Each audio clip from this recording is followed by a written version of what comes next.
Yeah, that as for journeying together, there is an African proverb that says, if you want to go fast, you want to go quickly, you go alone. But if you want to go far, far means con- cover a long distance, then you have to go together. It means simply that if we want to reach an objective, everybody must be on board. And then when people are lacking behind, we'll bring them on board. And those who are also rushing have to take time so that all of us move together. And that even spells out the question of leadership. A leader should not be somebody who, unfortunately, with the term leader means you are leading. No, surely you will be leading. However, you should be somebody also in the middle to get the people on board to go with you. And at times you have to be behind. Those who are lacking behind, slagging behind, who are weak, they may also need you. So that idea of going far implies that we have to be together. And that's from the African perspective of that small proverb, indicating that we are not running, the church, we are not rushing, so we don't want to go fast, but we want to go far. Therefore, everybody must be on board. I personally don't know why we are saying that to bring democracy into the church. The church is not a democratic church. Whatever the case, the church has its value as a hierarchical church.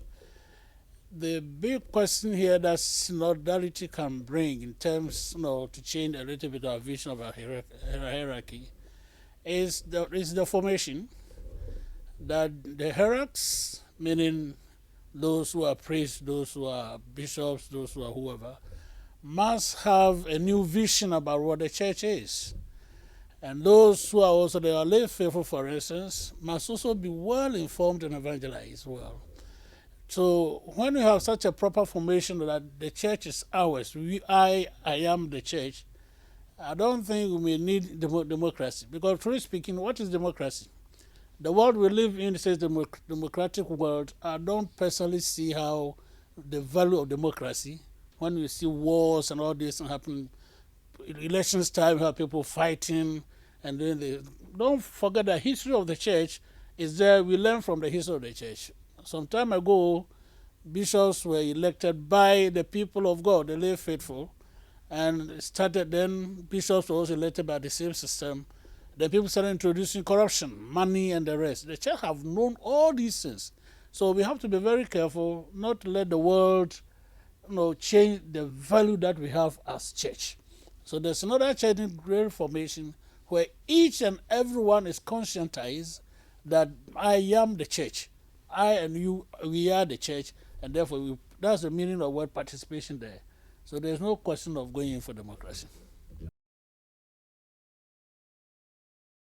Thank you very much. This question actually relates a lot with the Western world. When you come to Ghana, for instance, it's less, even though men participate a lot than women.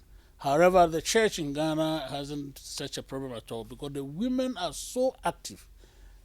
Ghana, Nigeria, some parts of the Anglophone speaking in Africa, they have their associations which are so strong and they do their own things as church. The priest is just there to advise, help them with retreats and the rest, but they have the autonomy and the authority to organize whatever they want to organize. And so they are not people who are silenced at all. To be frank with you, we have a new association that started in Ghana. We call it St. Teresa of the Child Jesus Society. And these people, they are women, gave themselves a kind of charism that they are there to support the formation of priests. And so you could see that everything they do is geared towards the young seminarians or the priests in the parish. And they do lots of things that nobody silences them.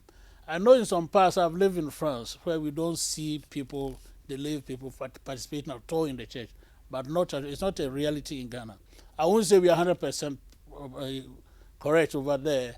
However, their participation is very massive and it's really encouraging. Okay, so the last question is, do you think it is high time for us to adopt the synodal values in the seminary context for an effective enhancement of formative spirituality in the current context? Yeah, you're just giving me a question I answered in the seminary. I gave a talk on this in our seminary, and I remember formators saying then, what's the point of being formators here?